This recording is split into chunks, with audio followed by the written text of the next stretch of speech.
Welcome to civil services study. Welcome back. UPSC की test series चल रही है, साथ ही साथ यूपी पीसीएस की भी टेस्ट सीरीज़ चल रही है। तो यूपी पीसीएस का टेस्ट नंबर 42 लगाते हैं। इंपॉर्टेंट होंगे प्रश्न। इस टेस्ट में हम फोकस करने वाले हैं मध्यकालीन भारत के प्रश्नों पर, मेडिवल हिस्ट्री। तो चलिए स्टार्ट करते हैं। कमेंट करके बताइएगा। 15 प्रश्न है इसमें, किसी के 15 में से 15 सही हुए तो क्वेश्चन नंबर 1 है। आज हो गई है 21 मई 2020 जब ये टेस्ट रिकॉर्ड किया जा रहा है। कृष्ण का सर्वप्रथम उल्लेख किस उपनिषद में मिलता है? छांदोग्य उपनिषद, मुंडक उपनिषद, कठोप उपनिषद या फिर प्रश्नोप उपनिषद। एक प्रश्न बहुत पूछा जाता है कि सत्य में विजयते कहाँ से लिया गया है, तो मुंडक उपनिषद से लिया गया। यूपीएससी सिविल सेवा में पूछा जा चुका है प्रश्न। अब आपको बताना है कृष्ण का सबसे पहले उल्लेख किस उपनिषद में मिलता है, तो छांदोग्य उपनिषद में मिलता है। इसका आंसर हो जाएगा ऑप्शन नंबर ए। तो कृष्ण का सबसे पहले वर्णन जो है वो छांदोग्य उपनिषद में देव की पुत्र के रूप में और अंगिरस के शिष्य के रूप में मिलता है। दाएं भाग की रचना किसके द्वारा लिखी गई है? दाएं भाग की रचना किसके द्वारा लिखी गई है? ये लिखी गई है जीमूत वाहन के द्वारा। किसके द्वारा लिखी गई है? जीमूत वाहन के द्वारा। रघुनंदन और माधवाचार्य और श्रीदत्त उपाध्याय ने भी कुछ ना कुछ लिखा है। चलिए देखते हैं। तो दाएं भाग जो है जीमूत के द्वारा लिखा गया है, जीमूत वाहन के द्वारा लिखा गया है। माधवाचार्य ने लिखा है पराशर माधवीय और श्रीदत्त उपाध्याय ने लिखा है आचारादर्श और रघुनंदन ने लिखी है स्मृतित्व। किस पुराण में गणेश पूजा का प्रथम बार उल्लेख मिलता है? किस पुराण में गणेश पूजा का पहली बार उल्लेख मिलता है? तो मत्स्य पुराण नहीं है, वायु पुराण नहीं है और मार्केंडीय पुराण नहीं है, यह है अग्नि पुराण। क्या है? अग्नि पुराण। तो अग्नि पुराण में तांत्रिक पद्धति का उल्लेख मिलता है और अग्नि पुराण में गणेश पूजा का प्रथम बार उल्लेख किया गया है। क्वेश्चन नंबर 4 है। निम्नलिखित कथनों पर विचार करना है आपको। पहला स्टेटमेंट है प्रथम शताब्दी में लिखित पुस्तक गार्गी संहिता में यूनानी आक्रमण का उल्लेख मिलता है। गार्गी संहिता में यूनानी आक्रमण का उल्लेख मिलता है और यह पुस्तक लिखी गई प्रथम शताब्दी में।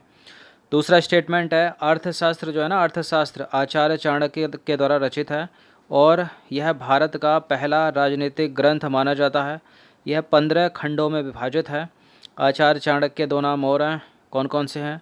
विष्णुगुप्त और कौटिल्य, याद रखिएगा।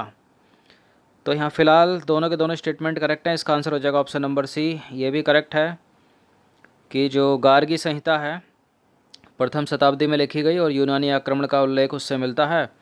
और अर्थशास्त्र के लेखक जो चाणक्य हैं वो भारत का पहला राजनीतिक ग्रंथ है। कौन सा? अर्थशास्त्र। और इसमें 15 खंडों में विभाजित है ये। तो देखिए गार्गी संहिता जो है प्रथम शताब्दी में लिखी गई पुस्तक है। इसमें यूनानी आक्रमण का उल्लेख जो है मिलता है। अर्थशास्त्र को आचार्य चाणक्य, जिन्हें विष्णुगुप्त और कौटिल्य के नाम से भी जाना जाता है, के द्वारा लिखी गई है। यह राजनीति का पहला ग्रंथ माना जाता है। इसमें लगभग 6000 श्लोकों में मौर्यकालीन राजनीति, सामाजिक, आर्थिक, मौर्यकालीन राजनीति, सामाजिक, आर्थिक एवं धार्मिक स्थिति की जानकारी मिलती है। यह 15 खंडों में विभाजित है और इसका द्वितीय और तृतीय खंड सर्वाधिक प्राचीन है। अब आ जाइए क्वेश्चन नंबर 5 पर। निम्नलिखित कथनों पर विचार करना है। पहला स्टेटमेंट है प्रबंध चिंतामणि की रचना, प्रबंध चिंतामणि की रचना मेरुतुंगाचार्य ने की थी और यह जो ग्रंथ है वो बौद्ध साहित्य का एक महत्वपूर्ण ग्रंथ है। प्रबंध चिंतामणि पहला स्टेटमेंट करेक्ट है, दूसरा गलत है, क्योंकि जैन साहित्य का, न कि बौद्ध साहित्य का प्रमुख ग्रंथ है, जैन साहित्य का है ये। तो इसका आंसर क्या हो जाएगा? ऑप्शन नंबर ए, केवल एक। तो प्रबंध चिंतामणि की रचना मेरुतुंगाचार्य ने की थी। यह जो ग्रंथ है वो जैन साहित्य का एक महत्वपूर्ण ग्रंथ है, न कि बौद्ध का, और 5 खंडों में विभाजित है प्रबंध चिंतामणि। क्वेश्चन नंबर 6 है। निम्नलिखित कथनों में से कौन सा एक गलत है? 4 स्टेटमेंट है यहाँ पर, इनमें से 3 करेक्ट होंगे, एक इनकरेक्ट होगा, उसी को ढूंढना है कौन सा है वो। पारसी धर्म के पैगंबर ईसा मसीह हैं और पारसियों का धार्मिक ग्रंथ जिंदा अवेस्ता है, जिसमें जरथुष्ट्र के शिक्षकों का है, जिसमें जरथुष्ट्र के शिक्षकों का संकलन है। थोड़ा जूम आउट कर लेते हैं हम, दिखाई देगा। चलिए अब देखिए, धर्म के अनुयायी एक ईश्वर अहुर को मानते हैं। इस धर्म के अनुयायी एक ईश्वर जो है वो अहुर को मानते हैं। और पारसी धर्म के अनुयायियों को अग्नि पूजक भी कहा जाता है। बिल्कुल देखिए, पारसी धर्म के अनुयायियों को अग्नि पूजक भी कहा जाता है और इस धर्म के अनुयायी एक ईश्वर अहुर को मानते हैं। और पारसियों का धार्मिक ग्रंथ जिंदा अवेस्ता है, जिसमें जरथुष्ट्र के शिक्षकों का संकलन है। पहला स्टेटमेंट करेक्ट है, क्योंकि जो ईसा मसीह हैं वो तो ईसाई धर्म के प्रवर्तक है ना, और ईसाई धर्म का पवित्र ग्रंथ क्या है? बाइबल है। लेकिन यहाँ पारसी धर्म के पैगंबर की बात हो रही है, तो पारसी धर्म के पैगंबर का नाम है क्या? जरथुष्ट्र। क्या नाम है? जरथुष्ट्र नाम है, ना कि ईसा मसीह। तो करेक्ट है डी, करेक्ट है सी, करेक्ट है बी, लेकिन इनकरेक्ट है ए, क्योंकि पारसी धर्म के जो पैगंबर हैं उनका नाम क्या है? जरथुष्ट्र। तो देखिए, पारसी धर्म के पैगंबर जरथुष्ट्र थे। ईसा मसीह ईसाई धर्म के पैगंबर थे। ईसाई धर्म का प्रमुख ग्रंथ सभी को पता होगा बाइबल है। अब है क्वेश्चन नंबर 7, निम्नलिखित कथनों पर विचार करें। दो स्टेटमेंट है यहाँ पर, कौन कौन से हैं वो स्टेटमेंट। पहला है, हर्यक वंश का संस्थापक बिंबिसार था, जो मगध की गद्दी पर 544 ईसा पूर्व बैठा। बिंबिसार ने राजगृह का निर्माण करवाया और उसे अपनी राजधानी बनाया। तो करेक्ट है पहला, करेक्ट है दूसरा। बिंबिसार ने राजगृह का निर्माण करवाया, उसे अपनी राजधानी बनवाया, सत्य। यहाँ देखा कीजिए कि सत्य पूछा या असत्य, वरना उल्टा पड़ जाएगा पूरा। तो उपरोक्त दोनों के दोनों कथन सत्य हैं। हर्यक वंश का संस्थापक था बिंबिसार, मगध की राजगद्दी पर बैठा 544 ईसा पूर्व। वह बौद्ध धर्म का, किसका? बौद्ध धर्म का अनुयायी था। बिंबिसार ने ब्रह्मदत्त को हराकर अंग राज्य को मगध में मिला लिया था। राजगृह का निर्माण भी बिंबिसार ने करवाया और उसे अपनी राजधानी बनाया। क्वेश्चन नंबर 8 है, निम्नलिखित कथनों में से कौन सा गलत है? 4 में से कोई ना कोई इनकरेक्ट होगा, कौन सा है वो इनकरेक्ट? तो देखिए, निम्नलिखित में से कौन सा जो है गलत है, कौन सा? महात्मा बुद्ध की सेवा में बिंबिसार ने राजवैद्य जीवक को भेजा था। बिंबिसार की हत्या उसके पुत्र अजातशत्रु ने कर दी थी और वह 493 ईसा पूर्व में मगध की गद्दी पर बैठा। अजातशत्रु का उपनाम कुणिक था और वह प्रारंभ में जैन धर्म का अनुयायी था। हर्यक वंश का अंतिम राजा उदयन था, उदयन। देखिए, करेक्ट है पहला, करेक्ट है दूसरा, करेक्ट है तीसरा, इनकरेक्ट है चौथा, क्योंकि हर्यक वंश का अंतिम राजा उदयन नहीं था। तो बिंबिसार ने महात्मा बुद्ध की सेवा में राजवैद्य जीवक को भेजा था। बिंबिसार की हत्या उसके पुत्र अजातशत्रु ने कर दी थी और 493 ईसा पूर्व में वो मगध की गद्दी पर बैठा। हर्यक वंश का अंतिम राजा उदयन का पुत्र नागदशक था। कौन? नागदशक, जो उदयन का पुत्र था। अब है क्वेश्चन नंबर 9, निम्नलिखित कथनों पर विचार करना है आपको। दो स्टेटमेंट है यहाँ पर। पहला स्टेटमेंट है कि सिकंदर ने भारत विजय का अभियान 326 ईसा पूर्व में प्रारंभ किया। सिकंदर की सेना ने व्यास नदी के पश्चिमी तट पर पहुंचकर उसे पार करने से इनकार कर दिया। तो व्यास नदी के तट पर पहुंचे थे या रावी नदी के तट पर? व्यास नदी के तट पर ही पहुंचे थे। करेक्ट है दोनों के दोनों स्टेटमेंट। इसका आंसर हो जाएगा ऑप्शन नंबर सी। तो देखिए, सिकंदर ने भारत विजय अभियान 326 ईसा पूर्व प्रारंभ किया और सिकंदर का सेनापति कौन था? Seleucus Nicator. और सिकंदर की सेना ने व्यास नदी के पश्चिमी तट पर पहुंचकर उसे पार करने से इनकार कर दिया। सिकंदर स्थल मार्ग के द्वारा 325 ईसा पूर्व में भारत से लौटा। 10वां प्रश्न है, निम्नलिखित कथनों में से कोई एक यहाँ पर गलत है। शिशुनाग वंश का अंतिम राजा नंदी वर्मन था। बी है, नंद वंश का संस्थापक घनानंद था। चंद्रगुप्त मौर्य ने घनानंद को युद्ध में पराजित कर मगध में मौर्य वंश की नींव डाली। और विशाखदत्त की मुद्रा राक्षस से चंद्रगुप्त मौर्य के साम्राज्य की जानकारी मिलती है। डी वाली लाइन मोस्ट इंपॉर्टेंट है। विशाखदत्त किसकी पुस्तक है? सॉरी, मुद्रा राक्षस किसकी पुस्तक है? विशाखदत्त की है, जहाँ से जानकारी मिलती है चंद्रगुप्त मौर्य के साम्राज्य की।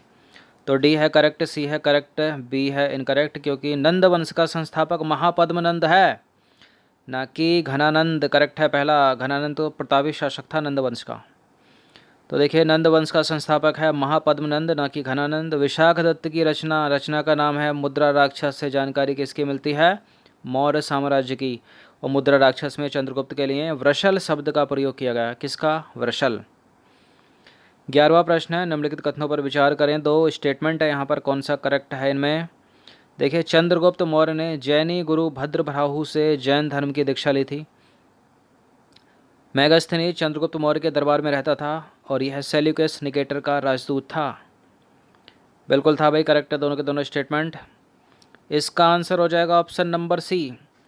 तो चंद्रगुप्त मौर्य ने जैनी गुरु भद्रबाहु से जैन धर्म की दीक्षा ली। मेगास्थनीज जो चंद्रगुप्त मौर्य के दरबार में रहता था, सेल्यूकस निकेटर का राजदूत था।